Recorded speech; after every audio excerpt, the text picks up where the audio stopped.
President Donald Trump has signed a proclamation expanding travel restrictions on foreign nationals. He cited a recent deadly attack in Colorado. On Wednesday night, the president addressed the nation in a video message from the Oval Office explaining the reasons behind the new policy. The recent terror attack in Boulder, Colorado, has underscored the extreme dangers posed to our country by the entry of foreign nationals who are not properly vetted, as well as those who come here as temporary visitors and overstay their visas. We don't want them.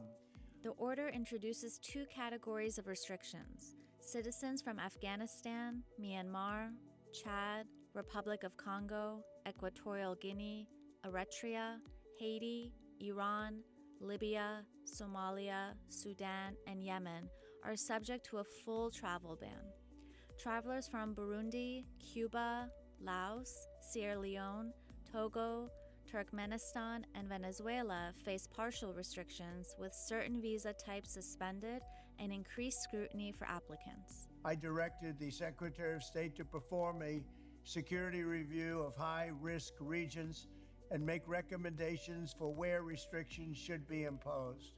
Among the national security threats their analysis considered are the large-scale presence of terrorists, failure to cooperate on visa security, inability to verify travelers' identities, inadequate record-keeping of criminal histories, and persistently high rates of illegal visa overstays, and other things.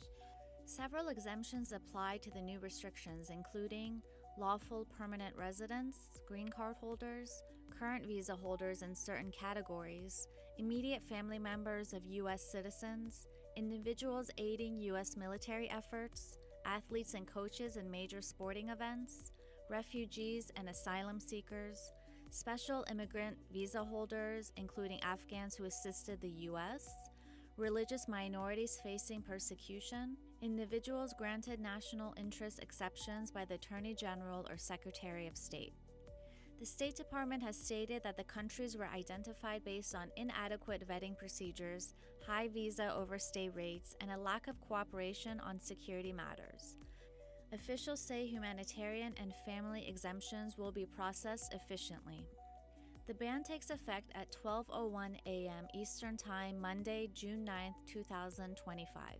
Travelers from fully banned countries will be denied boarding or entry, while those from partially restricted nations may face additional scrutiny or denial, depending on visa type and purpose. Visas issued before this date will not be revoked, but new applications from the listed countries will be subject to the new restrictions. For context, Trump issued a travel ban during his first term in 2017 that restricted entry for citizens of 7 countries.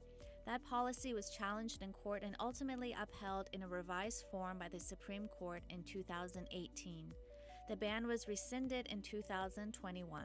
The current order follows a review by the State Department and intelligence agencies that identified countries with inadequate vetting procedures and high visa overstay rates.